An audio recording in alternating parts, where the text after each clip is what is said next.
astrologers always say this is the most important eclipse ever, this is the biggest new moon ever, this Mercury retrograde is the most and I'm always the one that goes nah, they happen again and again and again, and everything happens in perspective. The planets keep moving around. But the fact is, the astrology of 2026 is unique. Well, if I had to describe it in one sentence, I would say, fasten your seatbelt. There's no time to feel sorrow. There's no time to feel fear. You need to know where your water's coming from and where your food's coming from, and you need to rejoice. The time of the lone wolf is over. Today we will be exploring one of the most important astrological turning points of our time, 2026. And we will talk about the Saturn-Neptune shift and also the March 3rd, 2026 Total Lunar Eclipse, and what these cycles mean for us, for the world, for the universe, and not in terms of fear or prediction, but awareness, consciousness, and also collective change. So, and my first question is the fundamental one, not surprising question. For you, what is astrology and also what is it not?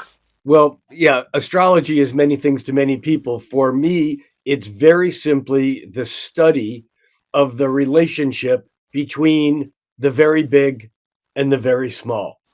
There's an old concept from Hinduism called Indra's net, which basically suggests that the cosmos is a vast net where every intersection point on the net where there's a knot, a node, is actually a pearl. And by looking into any one and every pearl, you can see the reflection of everything else. And so the ancient concept of as above, so below, the inside and the outside are not reflections of one another. They're the same thing. It's just we perceive them as separately. And so for me, astrology is a way of watching the larger cycles and understanding their patterns so that we can then apply them to understand our own reality and to expand our awareness, our consciousness. Yeah. Thank you. If you had to describe 2026 in one sentence, especially under Saturn and Neptune, why would you say this year changes everything? Well, if I had to describe it in one sentence, I would say, fasten your seatbelt. Really? Well, I think it's that important of a year. And excuse me, I'm coming off of a cold, No so I have a problem. little bit No of problem.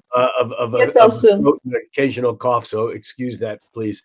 I am known in my community as a bit of a minimalist, meaning that astrologers always say this is the most important eclipse ever, this is the biggest new moon ever, this Mercury retrograde is the most and I'm always the one that goes nah, they happen again and again and again, and everything happens in perspective. The planets keep moving around.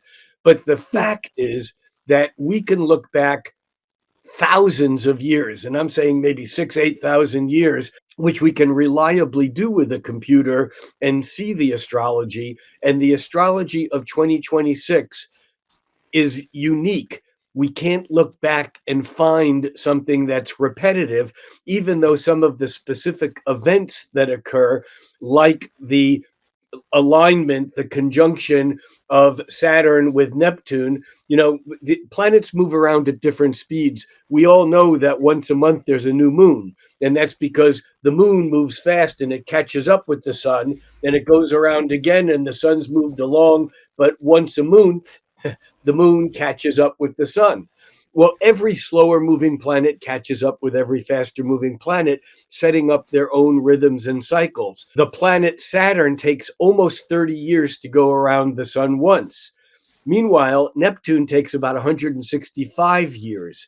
And what that means is that when Saturn has gone around once in 29 and a half, almost 30 years, Neptune's moved a little bit further on. And so it takes Saturn 35 or 36 years to catch up to Neptune again and again and again. So this is a cycle that is initiating on February 20th, a month from when we're recording this. And this is a cycle that happens every 35, 36 years. However, where it happens in the sky is important, and it's never before happened at the 0 degrees Aries point. Now, astrology, at least in the West, is based upon the equinoxes and the solstices. And what we call 0 Aries, the beginning of the zodiac, Aries is the first sign. And Yeah. so that first degree of Aries is the moment of spring in the Northern Hemisphere. It's the beginning of the cycle. And for this 36-year cycle to occur at the point that's the beginning of all cycles becomes extremely important. And I wish I could say that this Saturn-Neptune conjunction was the most important event of 2026, but it's really part of a larger event, because that larger event is slower moving planets of Uranus, the planet of radical change, and Pluto, the planet of evolution. They have a cycle that takes a century, century and a quarter to complete. And they are going to be harmoniously aligned in a trine through this year. And the Saturn Neptune at 0 degrees of Aries happens right in between them to create like a perfect geometry that makes this something that we've never seen before. And just to back up a little bit, in astrology, as many of your viewers probably or may already know, Saturn is the planet that has to do with the three-dimensional reality, the world that we appear to live in. This is what we call reality. It's what we call matter and space and time. The clock and gravity are Saturnian kinds of things. Saturn has to do with karma. It's what you deserve. You know, what you deserve is what you get. It's every action has an equal and opposite reaction. This is Saturn. It's the law. It's authoritarianism. It's maintaining the status quo. Now, Neptune steps out beyond Saturn, and it in fact dissolves the hard edges of Saturn's boundaries. So Neptune is dreams, it's illusion, it's imagination. When it was discovered, it was thought to be terrible because it was deceit and confusion and psychosis and all these things that were beyond the three-dimensional world. But we now know that those things beyond the three-dimensional world are actually real too. Rob Hand, one of the great living astrologers, said that for years astrologers taught that Saturn was reality and Neptune was illusion. Whereas now we're beginning to understand that Neptune is reality and Saturn is the illusion there was one. Oh my God. So when Saturn and Neptune, the planet of reality and the planet of illusion, come together, and remember, illusions aren't necessarily false. An illusion is based upon, according to Freud, a dream, a wish fulfillment. And remember, a dream is a wish your heart makes. And if you have a good Saturn that works with cause and effect, you can make your dreams come true. But in a way, imagination really just lays the tracks for the reality train to follow. This is a line from a fellow astrologer named Caroline Casey. But I like to say that Neptune is the invisible scaffolding and framework upon which Saturn builds reality. So this is a two-way street, because when Saturn and Neptune align, and they've been doing that really all through the summer and autumn of 2025, and they're exact on February 20th, but it's not about that date. It's about this process we're going through, like standing at a threshold between what we thought was reality and what we thought were dreams. And we're seeing things like AI and interstellar objects that we think may have intelligence on them. We're dealing more with past life regression and people who speak to ghosts and people who get together in telepathic states of mind and have conversations. And we're seeing the breakdown of the three-dimensional world. But you see, the thing is that when Saturn and Neptune get together, remember, Saturn is like crystallization, like salt. It contracts and it crystallizes. Neptune dissolves the hard edges of Saturn. Neptune is like spirit, it's alcohol. When you drink alcohol, it dissolves the hard edges of reality. The stop sign says, "Yeah, slow down. You don't have to stop." And so when Saturn and Neptune come together again and again, often we see the disillusion of what we thought was real, and then the collective identity emerging of what comes out of that. And we can look at this back in history, I mean, back quite a ways, because in a way, what happens is that the dream cracks. It's like existing structures that Saturn either fail or they dissolve, or we see them as illusion, like in when the Berlin Wall came down, 1989, 1990. That was an illusion of that wall just disappearing. It was the end of that illusion. Going back to 19, going all the way back to like 1848. That was when Karl Marx published the Communist Manifesto, and in a way, it exposed the brutal realities of capitalism. I mean, these were all structures that were going through changes. And so, so it's important to understand that reality is shattering, like it did in 1917, 18, when Saturn joined up with Neptune again, and that was in a way tied to the Russian Revolution as an example. There were other things going on, but we were dealing with the devastation of a world war and a pandemic. But it was also the birth of Dadaism, which is like art without meaning, life lost meaning.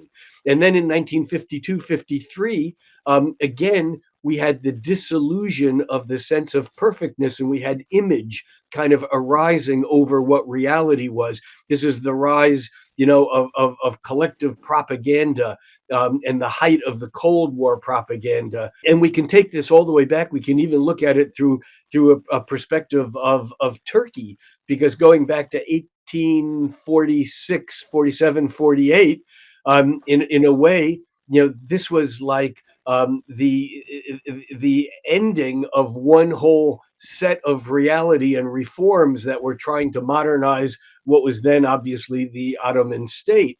And again, Turkey sits at a very magical place, because in some ways it's at the border between Saturn and Neptune geographically. And what I mean by that is, in some ways, Saturn is Western Europe, the Western world, the logical, rational thinking, linear, yang energy, whereas Asia and the Eastern world is more mystical and more yin, more receptive, more spiritual, if you will.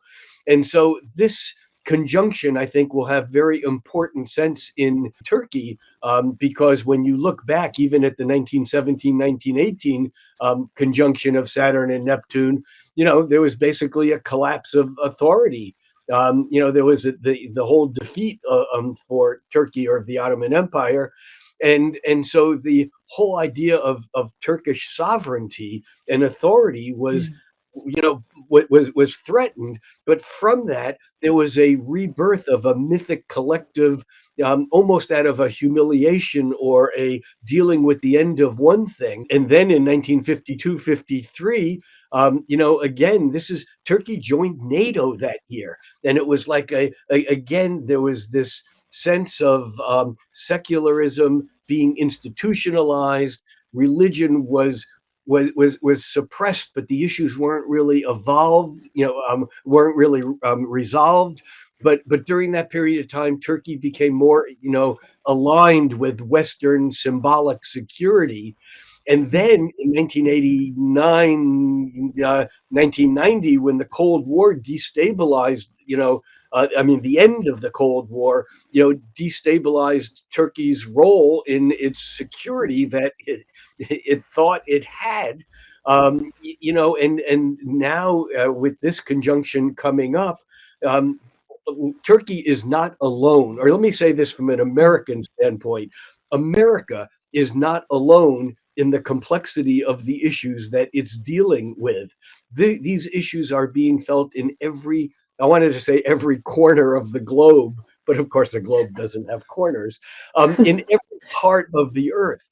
You know, we're seeing the state powers that are under strain, and the state powers have an authority to hold on to the stability of what is, or to try to return us to a former stability that no longer exists. And yet Neptune kind of brings in this kind of this heroic imagination destiny narrative that says we can become something else. And I think that, you know, like in the United States with Donald Trump, in Turkey with Erdogan, in Russia with Putin, we see these very strong leaders trying to hold on to something. And I'm not judging whether any one political perception is right or wrong here. What I'm suggesting, though, is that we're in a movement where Saturn is meeting Neptune. And the dream, we can see this right now, certainly in Iran. We can see it in many places. I mean, there's so much destruction and complexity around the planet, but we can see this. It's almost like the dream is leaking through into the Saturnian realms. And anyone who says that they know what's going to happen in 2026 is wrong. Don't believe them. Anyone, whether it's an astrologer, a psychic, a government official, someone who's in charge of everything, everything is in flux right now, which is why I said fasten your seatbelts.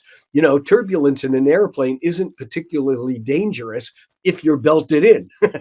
And so we need to pay attention to what's going on, and we need to not back away from it and close like a crab and go behind our shell. We need to stay aware, because paying attention gives us the ability to have options. You mean it's unpredictable? Also, I understand that on this speech, expect unexpected. Maybe it is true this time, huh? Well, that is a saying that astrologers often use for the planet Uranus, expect the unexpected, which of course is like a quantum paradox. You know, the quantum reality says the opposite of a truth can also be true, you know?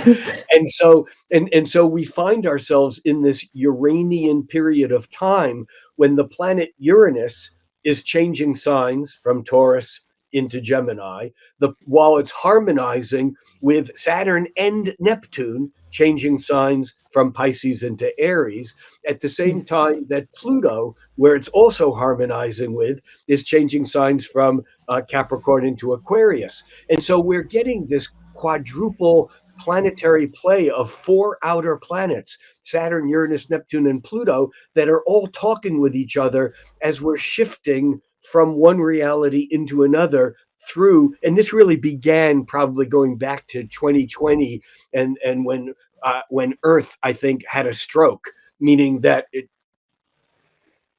shut down. You know, there was a quarantine. You know, I was thinking. That's not the way people describe it, but when you look at it, that's kind of what happened. Everything stopped.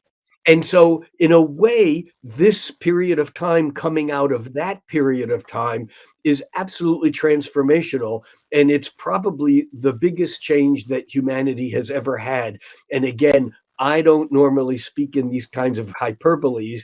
I normally downplay events, saying, oh, well, it happened before, it'll happen again, it'll happen again. But it's very different right now. And it's, of course, different from another layer, and that is the explosion of communication technology, social media, just the automatic instantaneous feedback that Earth has really become a little tiny village where everything happening everywhere interferes and interacts with everything else happening everywhere else. And this is a brand new ballgame for humanity. But a little fear in my inner side, but I don't want to say, okay. Okay, but here's the thing, is that right now, our realities, our Saturnian realities, are being curated by the media to basically encourage our fear and our overwhelm and our feeling like we can't do anything to change things. This is what the game is. The game is to make each individual, this goes back to ancient Rome, united we fall, separate them, give them bread and circus, give them food and give them entertainment. And with that, then they can do anything as long as we're divided. As long as I think you're the enemy, you think he's the enemy, she thinks they're the enemy, everyone is fighting everyone else, while those in charge are just basically running the show and taking all the resources. And so in some way, for us to say, I'm afraid, is acknowledging that we're buying into their game of trying to instill fear in each and every one of us. What is there to be afraid of? What there is to be afraid of is the realization that if we don't participate in our own lives and do whatever we can do, then life will stay the way it is. And it's not great. It's not great for a lot of people on the planet. And I think it's really important. I end almost every podcast I do with the words, think cosmically, act locally, because astrology is great because it gives us this magical big perspective. We can explain things that other people don't understand. We can see how things fit together, how people's lives evolve, why events happen at certain times and not at other times. And this isn't about predicting the future. This is about predicting that if you're going in a straight line, you'll get to where you're going unless you change direction. And so I say, think cosmically. Yes, but we have to act locally. And what does that mean? This is where we are empowered. We are empowered to help someone cross a street, open a door for someone, instead of being afraid that they're going to hit us when we go to open the door for them.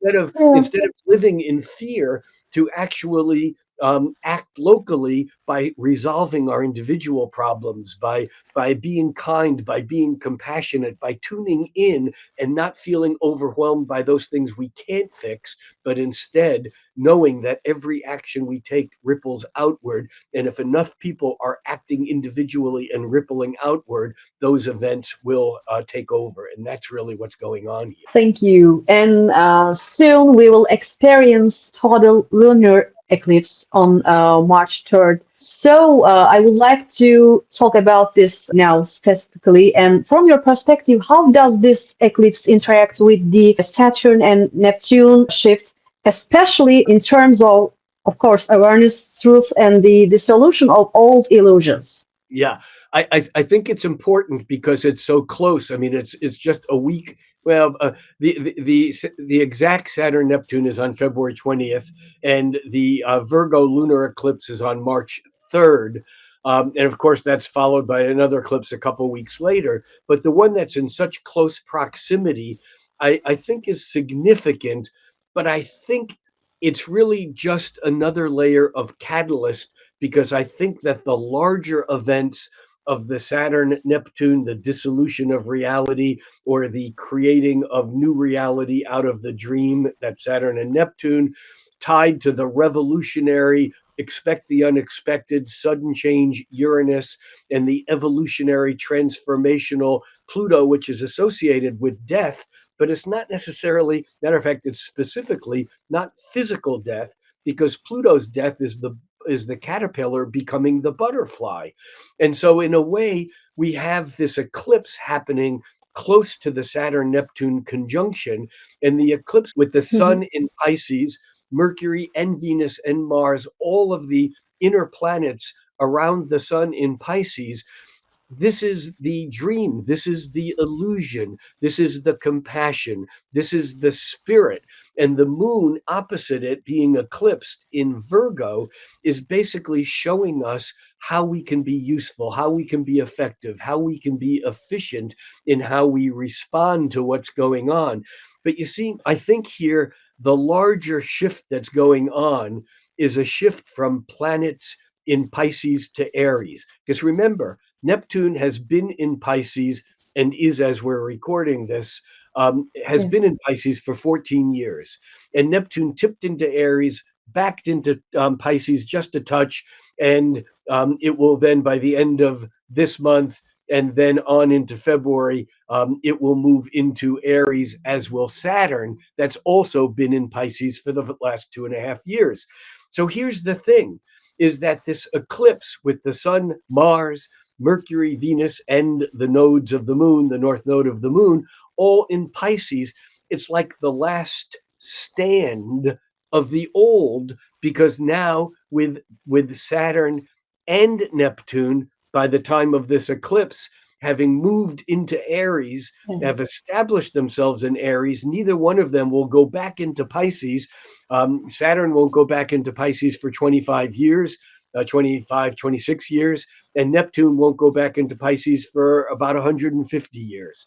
And so we're basically at this point where the heavyweight planets, Saturn and Neptune, have moved into the generative, progenerative, moving into the future, the unexplored, the new territory, the excitement, the enthusiasm of Aries.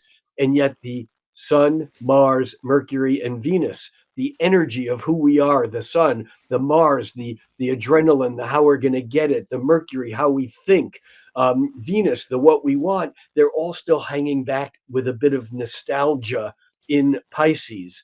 But I think here, the real key to this eclipse is the planet Jupiter in Cancer. And Jupiter astrologically is the planet of expansion. It's the planet of growth. It's the planet of optimism, of confidence even. And Jupiter is at a point with this eclipse where it's harmonizing both sides of the eclipsed moon and the sun, meaning that Jupiter is making a sextile with the moon and a trine with those planets in Pisces, including the sun. And Jupiter in Cancer basically says, protect the heart. It's be vulnerable only when you feel safe. And I think here Jupiter is one of the key outlets of energy for this particular eclipse. But I don't want to put so much emphasis on the eclipse itself, because the eclipse is merely a catalyst in a much larger, more important scenario that is unfolding and that we're playing our part in. At least that's my perspective. Thank you. I like your t-shirts, Rick. Thank you. Yeah, let us see. This one was hand painted by a man, a friend in India. Yeah. And, You are in India, yeah. Got back from India, and this is a pattern that I've been using for years, but it's a brand new painting of the same pattern. So yeah, you look so good with these t-shirts. Amazing. Okay, if this eclipse carries a kind of warning for Turkey, in which area should collective awareness be especially heightened? I think it's affecting everyone everywhere individually, but the same in general kinds of, a sense. I mean, it's about the dissolution of what we thought was final reality. And I think it doesn't matter what we believe to be true. What we have to become aware of is the fact that there are other ways of looking at it. There's more reality out there than we thought, that the issues are bigger and more complex. And even though we think we know what's going on and we have an answer, our answer may not be the only answer. Going back to Niels Bohr, the discoverer and one of the creators of quantum physics, and that is, the opposite of a truth can also be true. And so I don't know that there is a one size fits all answer, but I think that in our lives, it depends on how we are dealing with our own relationship with Saturn, with the truth, with reality around us, with how we deal with people. Are we coming in with a we know it and this is the way it is, and this is and see, people I think confuse belief with truth. And I think that this is one of the problems that we're facing now, because so many people have religious and or political beliefs that they confuse with truths when they're actually opinions. And that doesn't mean that any one view is invalid. It just means that whatever truth we think we have is part of a larger picture. And I think that all people need to be encouraged including myself. I fight this myself because I have beliefs that I know that this is what's real. I know that, and then I Yeah. find out, wait a minute, there's more here than I knew. And I think it's really important for people to simply be open and to admit that what they thought was true, what they were told was true as a child, as a student in school, by advertisements, by politics, by religions. It doesn't mean that any of these things are invalid or not useful. It just means we need to be more discerning. And that's what Virgo is all about. The Virgo moon remember, it's the Virgo moon being eclipsed. And Virgo is really about the binary function in the universe. What do I mean by that? Virgo, which sometimes is called a perfectionist or the critic, Virgo is about where we say yes or no. In the body, Virgo rules the intestines. And the food comes through, it goes through the stomach, it gets broken down.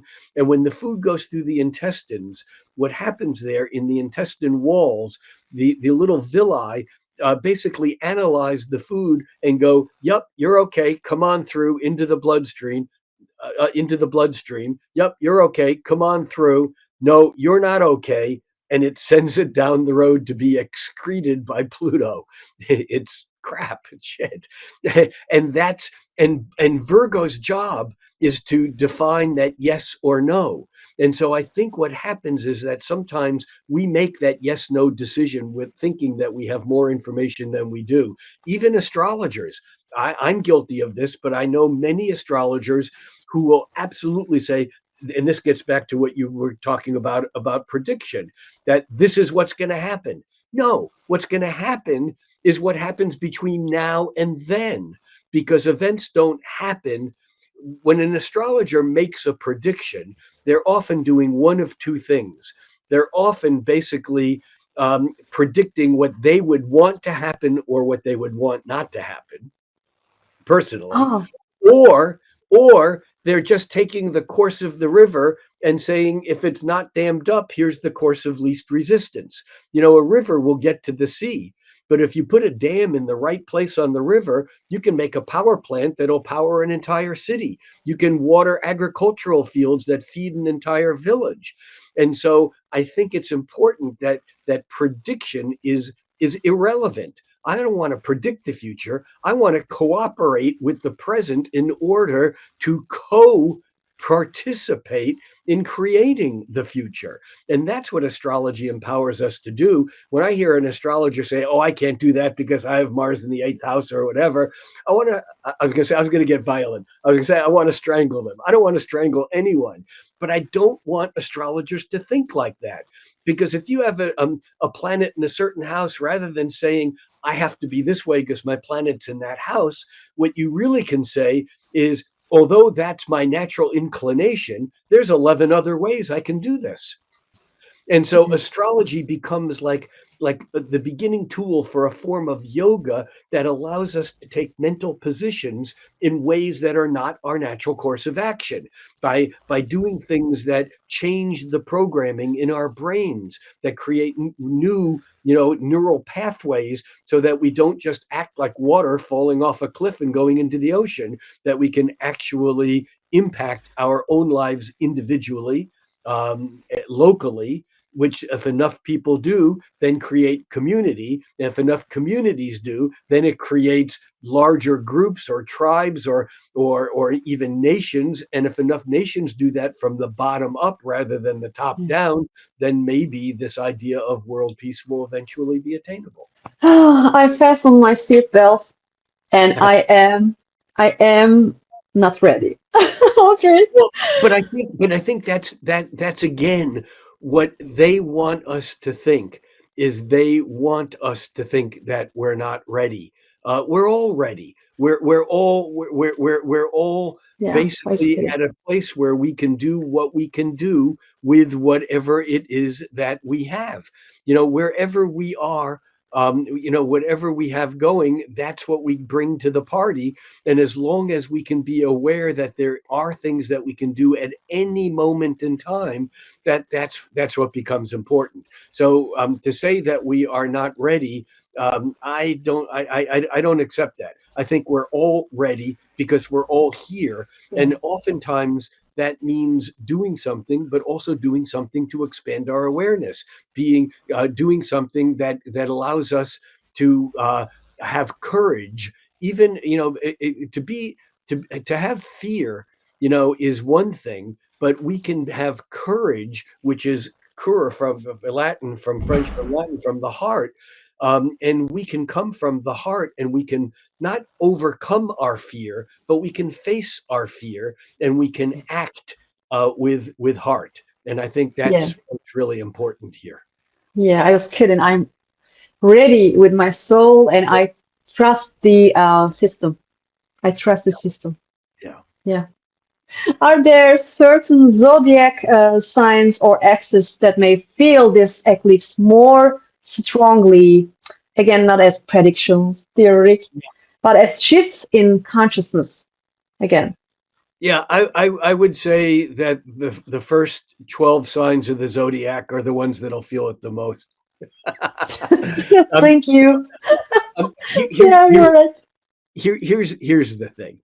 Um, when I say I'm an Aries, that's what my sign is, but that may not be the most important thing in my chart or in my life. And I think that everyone who identifies, if you go to India and ask someone their sign, they'll tell you their moon sign rather than their sun sign, because the culture is different. Um, Mhm. and so I think we can get hung up on what our signs are. And I think that, yes, there are different things that different people can do. In other words, if I'm a person that is excitable and irritable and prone to taking action, and maybe I have a military background and I'm used to just going in and taking care of things, for me, maybe what I need to do during this time is to cool my heels just a little bit and to learn more and to expand my way of thinking, rather than just going in to think that I can power my way into making something happen. Whereas someone else who might be, more reticent or academic or more emotional might use the same period of time to just figure out ways where they can be more engaged in the community and do more interactive work, or help others who are on the front lines, wherever that may be or whatever they're doing. So I don't think that there's a single sign that's better or worse off here. I do think that certainly for those of us who are fire and air signs, because the Saturn Neptune conjunction is happening in fire, Aries, Mhm. and Pluto is in Aquarius, air, and Uranus is moving into Gemini, air, and actually Jupiter by midsummer will be into this mix and be moving into Leo, fire. So if you're a fire or air sign with planets toward the beginning of that sign, whether it's your sun or moon or Mercury, Venus, Mars, whatever planets it might be, anyone who has planets at the beginning of any fire or air sign, and the Yeah. fire signs are Aries, Leo, and Sagittarius, and the Mhm. air signs are Gemini, Libra, and Aquarius. But that doesn't mean that the water and earth sign people are not impacted, because everyone has at least a planet, or most everyone, in fire and Fine. air. And so if you're, and again, even those other signs, if you have planets at the beginnings of those signs, you may feel some of this energy more than others.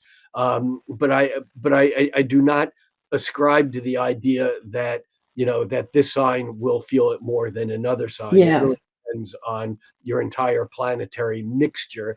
And often there are things in our horoscopes that even an astrologer doesn't see.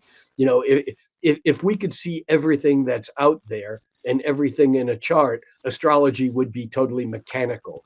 But life and astrology is not mechanical.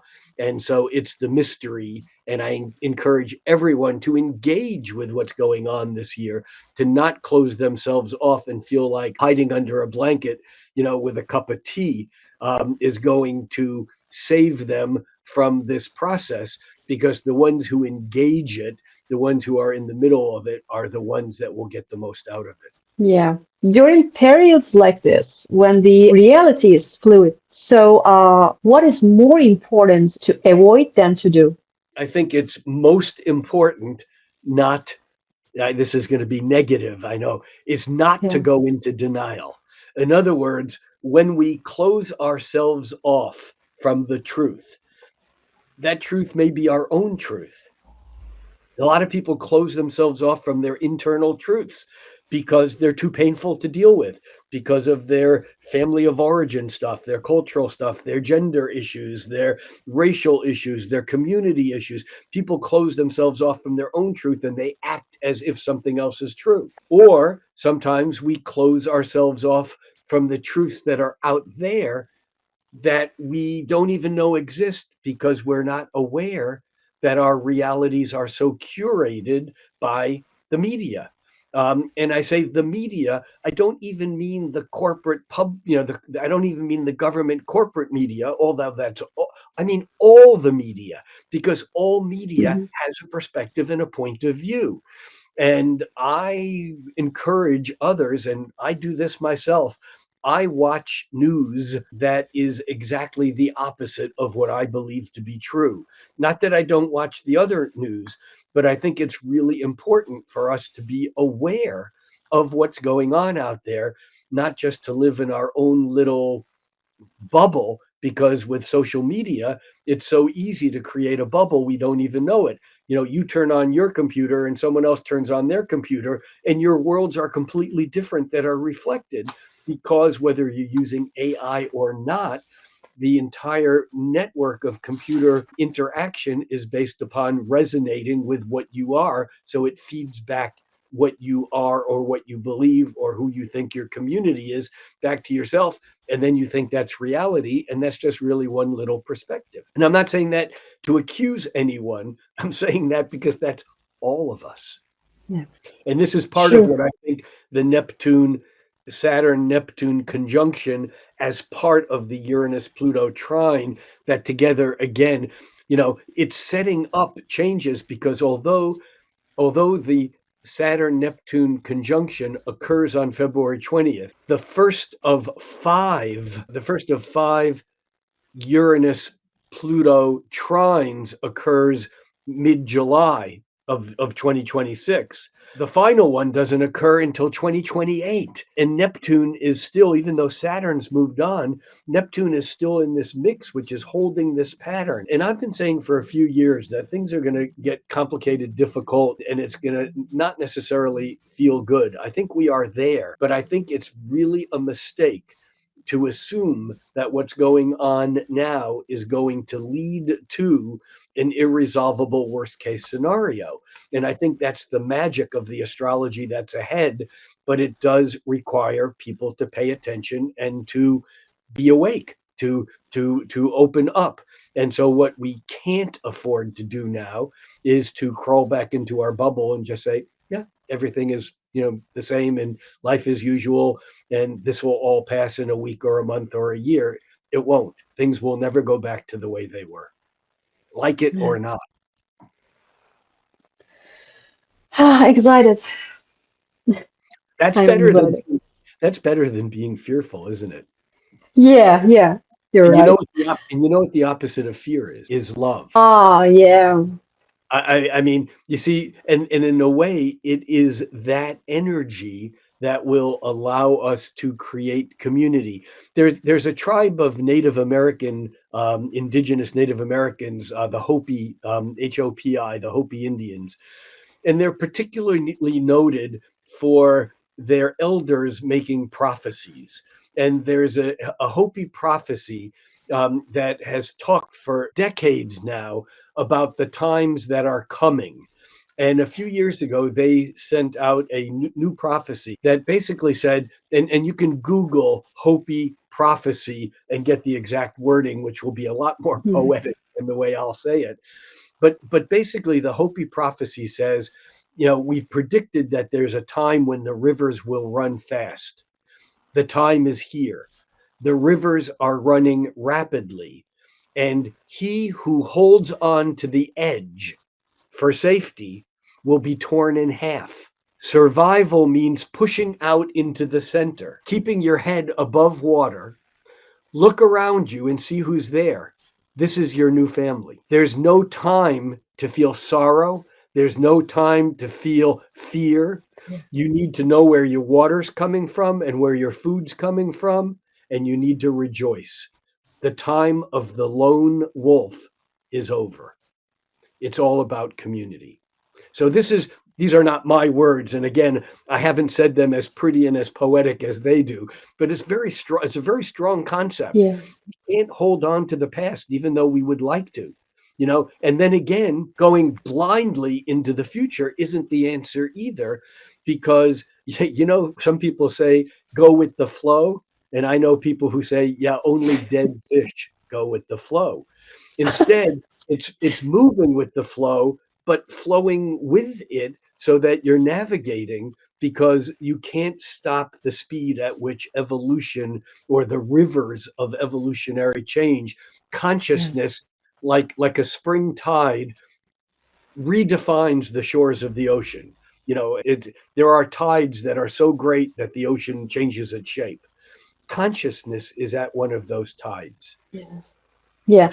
In the sentence that you said, we need a powerful consciousness to do this trick, stay like this and control and to know, oh my God, so what to expect. So what if I don't have a powerful consciousness? Because there are many people, many souls without, It's true. And again, it's one thing for you and I to have these conversations. We're in a sheltered area where we probably have had a nice breakfast, lunch, or dinner. We are safe. We're not being bombed on. We're not living in a tent. We're not living out in the open. We haven't had family members, basically disappeared or killed in the last day or two or three. It's a very privileged perspective that you and I have. Nevertheless, the first order of business has less to do with how much awareness or consciousness you have. The first order of business is keeping your head above water, whatever that takes. A Western teacher, Ram Dass, says that God comes to the homeless in the form of food. That if you have a 500-pound rock on your foot, you're not going to be thinking about enlightenment. You're going to be thinking about getting the goddamn rock off your foot. Yeah. And so what do we do when the waters move fast? We do whatever we need to keep our head above water. And once our head is above water, the next thing we do is, how do we build our strength in our body? How do we take care of this thing that's going to navigate us through these rapids or these rapidly moving waters? And so I don't think everyone has to go out and try to change the world. I think change begins at home, and home begins here, in the heart and actually in the belly, because it's what we eat and what we do in our daily lives that actually are going to help us keep our heads above the water. Because this Saturn-Neptune conjunction happens so rarely, astrologers don't have much direct historical data to rely on. What do you think about this? I don't think that's true at all. And in fact, when we started, I talked about over the last 150 years. We can spend a lot more time on that. In fact, there is an American podcast. Actually, it's done with someone in America and someone in South Africa, called the Astrology podcast, where I think they spend about 3 to 4 hours talking about the history of the Saturn-Neptune conjunctions. We do have a lot of historical data, and I think it's important to understand that it is both internal and external. Your question was, do they manifest more internally, or about wars between nations and so on? But when we look at it, when we look at events, like it wasn't World War I, it was the events after that were the Saturn-Neptune. It was, how does the disintegration of what we thought was forever and real, how does that then allow for a new dream to manifest? And so it is about internal management, and it is about the dreams, the illusions. And again, an illusion isn't incorrect. It's just something that's not yet. William Blake wrote in The Marriage of Heaven and Hell, he wrote, "What is now proved was once only imagined." Hmm. That's Neptune to Saturn.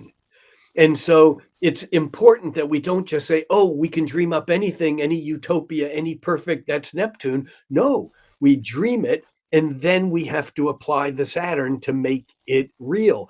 And in fact, in English, there's a word that people often get confused about. Actually, people get confused about the word confused because people think that confusion is bad, but you know what confusion means? Con, Greek, is with. Fusion is when two things melt together. Love is confusing because two things melt together and the boundary between me and you dissolves. That's Saturn Neptune. Neptune is dissolving, it's confusing. But the other Neptune word is disillusioned. And people go, oh, it's terrible. I'm so disillusioned. Yes. No, disillusioned is a good thing. Because when the dreams of Neptune, the dreams of illusions, when those dreams precipitate, crystallize into the three-dimensional Saturnian world, they're often not as good as they were when they were dreams. Even if they work out, you know, the colors aren't as bright. We don't have to get up at 8 o'clock in the morning to go to work or whatever it is in our dream. But the point is that when a dream becomes real, we become disillusioned. An illusion is the process by which imagination stays imagination. Disillusionment is what happens when we make our dreams real. So this idea of what does this conjunction mean? Does it suggest, even for your country, for Turkey, does it suggest external or internal challenges? The answer is they're the same. They don't appear to be the same. But when there's external things going on, those are the same things as our internal things, whether we're aware of it or not. The great philosopher, psychologist Carl Jung wrote, the last book he wrote was called The Undiscovered Self. And in it, he wrote that wars will never be ended by politics or by treaties. Wars will only end when the wars in individuals' minds are put to rest. In other words, goes back to Buddhism. Mahayana Buddhism basically says no one can become truly enlightened unless everyone is. In other words, no one gets off unless we all get off. And this is really where we're standing at the threshold of. There can't be an us and a them. We all are in this together. And instead of looking at the differences between me and someone who has very different religious or political or philosophical or other views than I have, rather than seeing what's different, let's acknowledge that we just both want to be happy. What can we do to get there? Rather than wasting our energy trying to eliminate the other's perspective. So does this suggest external tensions or internal challenges? The answer is yes, for every country, for every government, for every corporation, for every community, for every city, for every family, and for every individual. It depends on how willing we are to take the challenge and to actually face it rather than trying to bury it and go into denial and push it away. Thank you. And what is the biggest mistake people generally make when trying to use astrology?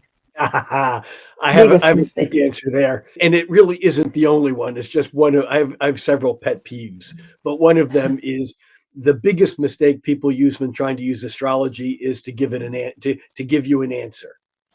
I have people who, contact me and say, I was told to give you a call because I need to know whether Mercury just went retrograde and I need to know whether or not I should put my house on the market. Or I just met someone new. Is this my relationship?